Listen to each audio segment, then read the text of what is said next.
Astrid with Kanen Coffee, and I have this Elekra Espresso machine here. It came in for a warranty, and the steam wand it has been leaking when it's fully closed.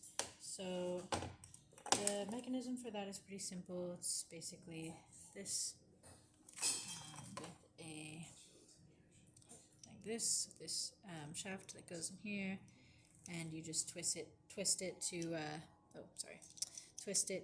open and close the valve. So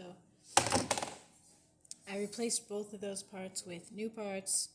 That's pretty much the extent of that part of the machine. Now, I will say it does require you to put a little bit of pressure on here when you close it. But as you can see, it's not leaking.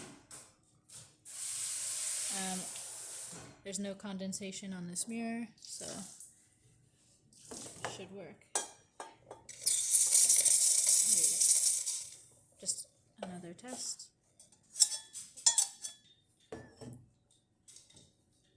And then there. Alright, so that's it for this video. If you like the video, please subscribe to the channel and hit the like button. Thanks for watching.